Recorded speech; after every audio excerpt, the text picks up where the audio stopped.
ঘরের ভেতর থেকে গোপনে ধারণ করা ভিডিওতে দেখা যাচ্ছে রাস্তার জন্য যুবদল নেতা মোহাম্মদ হান্নানকে জায়গা না দেওয়ায় প্রতিবেশী হারিসুর রহমান ভূঁইয়া ও তার ভাই ইদ্দিস ভূঁইয়ার বাড়িঘর ভাঙচুর করে মেশিন দিয়ে গাছ কেটে ফেলেছেন হান্নান ও তার লোকজন।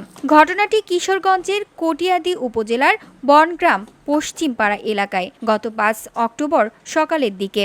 এমন অভিযোগ এনে আদালতে ৭ জনের নাম উল্লেখ করে মামলাও দায়ের করেছেন হারিসুর রহমান ভূঁইয়া। জানা যায় এলাকায় ঘর নির্মাণ কাজ হাতে নেন যুবদল নেতা হান্নান। এই জন্য প্রতিবেশী হারিসুর রহমান ও ইদ্দিস ভূঁইয়ার কাছে ঘর নির্মাণের মালামাল নিয়ে যাওয়ার উদ্দেশ্যে রাস্তার জন্য জায়গা দাবি করেন।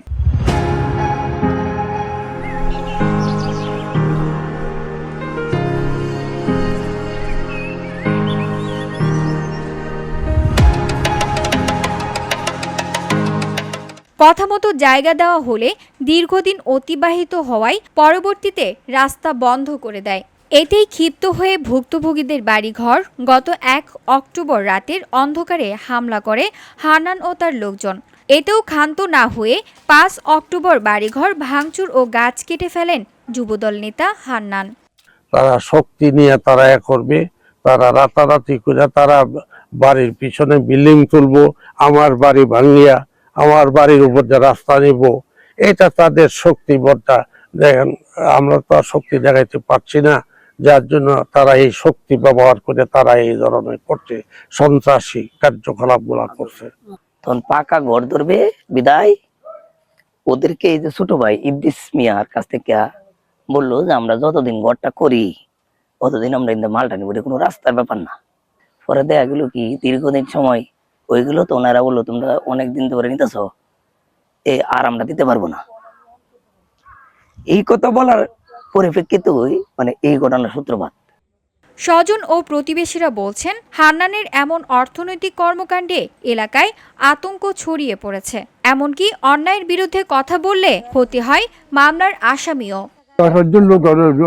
আমার রুমে ঢুকছে, লাইট অফ করে দিচ্ছে, তার হাতে একটা মোবাইল ছিল, বিছনার তলে একটা ব্যাগ ছিল, ব্যাগে খাবারপত্র ছিল, ১০,০০০ টাকা ছিল, এই যে তঞ্জা নিয়ে গেছে। আর যখন কিছু বলতে চায় তখন আমার উপরে এবার অ্যাটেম্প নিচ্ছে, তখন আমি একটু কথা বলতে, আমি ২-৩ ঘন্টা কথা বলতে পারি। লিফটিং নিচ্ছে, 2-3টা লিফটিং ভাঙছে, গরু ঘর ভাঙছে, আবার টিনগুলা নিচ্ছে, ইটগুলা লিয়েছে গা, গাছ গড়া সব লিয়েছে গা, এই দিয়া নিতে পারছে না, পড়ে আসছি মাছ বেড়েছে। প্রত্যেকটা মানুষ আপনার মাছ বেড়েছে, শত শত মানুষ। আমরা শব্দ ভাইয়া পরে ফাঁসে গ্রামের থেকে আমরা আসছি, আমাদের বাগিচা গিয়ে আসিয়া দেখতেছি এগুলো সব টুটপাট করে নিতেছে গা। আপনার সব গাড়ি সারি দেওয়া, গাড়ি ইট সিট সব ভেঙে সিটে গাড়ি দেওয়া, কোথায় নিতেছে বিল্ডিং মিশিং দিয়ে গাছ গাছ সব কাটতেছে। এমন যে অবস্থা আমার এই বয়সে আমি এমন আর দেখছি না কোথাও, টেলিভিশনও দেখি নাই। এটা সাংবাদিক আপনার মাধ্যমে উদ্বোধন কর্মকর্তা আছে যারা এর একটা সুস্থ একটা বিচার চাই।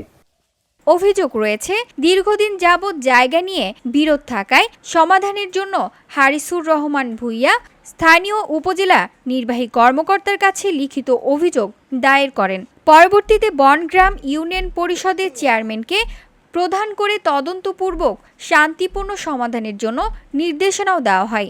বিষয়টি মীমাংসা করতে স্থানীয় চেয়ারম্যানের নেতৃত্বে গ্রাম্য সালিশ হলেও ভুক্তভোগীকে জিম্মি করে স্ট্যাম্পে স্বাক্ষর দেওয়া হয়। কাগজে কি লেখা আছে তা না জেনেই স্বাক্ষর করেন ইউপি চেয়ারম্যান। সেখানে দাবি করা হয় জায়গার বিনিময়ে ৭ লাখ টাকা নিয়েছে ভুক্তভোগীর পরিবার। বিষয়টি নিয়ে চেয়ারম্যান জসিমউদ্দিনের কাছে জানতে চাইলে ক্যামেরার সামনে তিনি কথা বলতে রাজি হননি। তবে স্ট্যাম্পে কি লেখা রয়েছে তা না জেনে স্বাক্ষরের কথা স্বীকার করেছেন তিনি।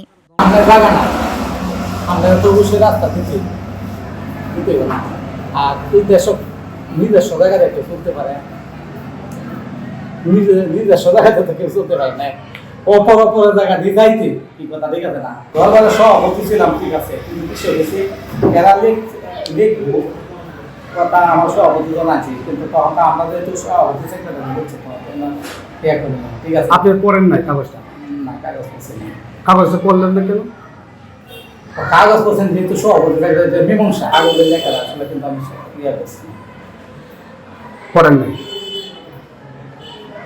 স্বাক্ষর দিয়ে দিছে। নিজের বিরুদ্ধে সব অভিযোগ অস্বীকার করলেন যুবদল নেতা হান্নান। তো আমি ভাঙি নাই, এর গদ্য ভাঙি নাই আমি। এই যে হ্যাঁ এইগুলি ভাঙিয়ে ওইগুলি বাঁধছি, কিন্তু বাঁধে নাটক করছে আজকে 3 মাস যাবৎ এই ঘটনা। আমার ওই যে আমার জায়গাতে আমি গাছ কাটছি, আর ওই ওর জায়গার মধ্যে একটা আম গাছ কাটা পড়ছে। করার পরে আমি তাও বলছি আপনি যা জরিমানা চান আমি দিয়ে দিব। আমি যদি মাপে পড়ে তাও শিউন না, উনি জায়গা দিয়ে শিউন না, যদি মাপে পড়ে তা আপনি যা আমি গাছের টাকা দিয়ে দিব। আমি গাছ তার বাড়ি তুই, সবই তার বাড়ি তুই, কোনো কিছু আমি ভাঙি নাই। মামলাটি তদন্ত করেছে police bureau of investigation PBI. তদন্ত কার্যক্রম শেষ না হওয়ায় এখনই কোনো কিছু বলা যাচ্ছে না। তবে ভুক্তভোগীর প্রত্যাশা, সুষ্ঠু তদন্ত, সার্বিক দোষীদের বিরুদ্ধে ব্যবস্থা নেবে আইন শৃঙ্খলা বাহিনী। VOD Bangla news desk.